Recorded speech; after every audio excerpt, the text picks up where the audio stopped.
So there's a couple things I want to unpack here. First,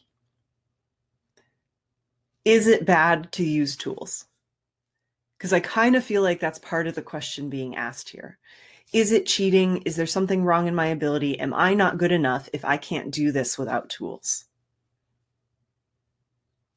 That's a really important question to ask yourself. How do you feel when I say that?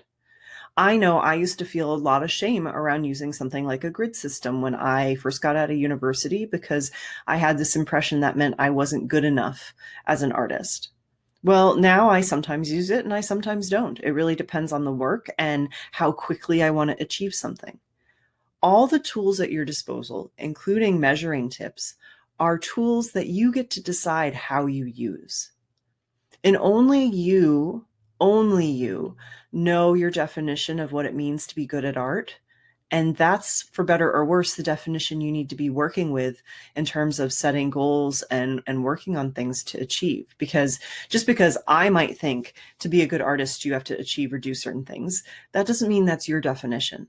And we need to stop looking at outside information or outside pressures or outside definitions of what good art is or isn't. We need to start checking in with ourselves more and really own where we go. So I know for myself, I will never feel skillful enough until I can actually paint photorealistically.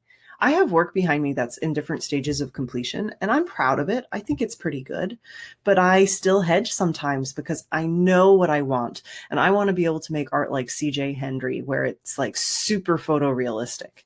And so that's something I think after this series is done, I'm going to spend some practice time on, not because I'm going to use that style forever, but I know for me, that's something I want to achieve. So that's going to direct my goals and my decisions in terms of the things I practice. Measuring is one of those tools. I don't know of a single artist from the Renaissance who didn't measure to make their art. So that's really, really important for you to be thinking about, because, Adele here is saying, like, does this limit my ability in some way, or does this limit my skill to be able to do it myself? You are doing it with or without that tool. And for some reason, some of us have this kind of self-judgment or this understanding that we're not good enough or we're not really doing it unless we can just do it freehand. Every artist that I know uses tools to improve their drawing. Every single artist I know. I do not know a single artist on this planet who does not use tools like measuring to help their art. The kinds of tools and how they use them shift as they grow more confident in their ability to see, so that they can draw things like a portrait.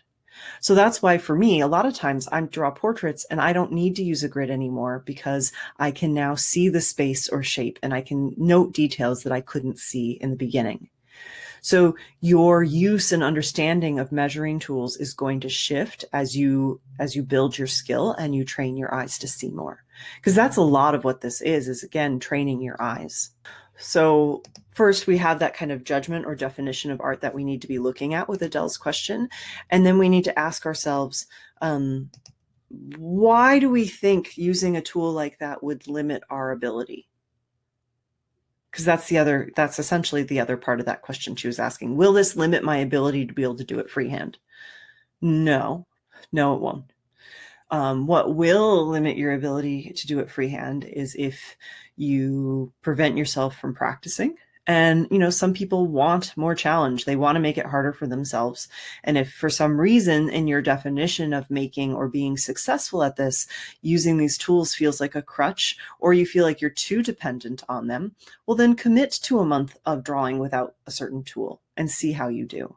I mean, that's ultimately the test. That's one reason we have a pre-assessment here, is I want you guys to see where you were before instruction in this program. And then I want you to be able to come back to that, try to draw it again, and compare the two and go, oh, did I learn something here? Oh, wow, see the shift in my work after only 6 weeks. Imagine what I can do in 2 months, 6 months, or a year. That's the goal here. So It depends on how fast you want to achieve things. For me, I know sometimes working quickly is more important. I can spend 200 hours embroidering the background of one of my paintings. So I want the portrait part to be really fast. So if that means I can use a grid to get going and help me measure things, and if I feel like there's something wrong with the likeness, then I will measure and go, is there one eye length? Like for me, I'm a little more narrow. So there's an eye length, but it's just barely. Right? So those are details that you can start to pick up on. And that's what all of these measurement things are about. They're tools to help you figure out what you want for your art. Donna says, I do not feel bad about using tools, just get so picky about it. I'm trying to push myself because I've never worked at all in portraits. Yeah, and I mean, this is totally normal, ladies. I really am battling issues with perfectionism, and it's gotten a lot easier than it used to be. But there are days that I'm like, all I can see are the things wrong in my painting, but I can't even figure out what exactly makes it wrong. It just feels wrong. But when we can take a step back and we can start to use tools of measurement to go, maybe it's something to do with the eyes. Well, once you have tools and you know that you can use those tools to help you catch the error and fix it, well, all of a sudden you can start to feel a lot more empowered, and that nitpicky kind of fades a bit because you can see you actually have all the tools at your disposal to make a change in your work.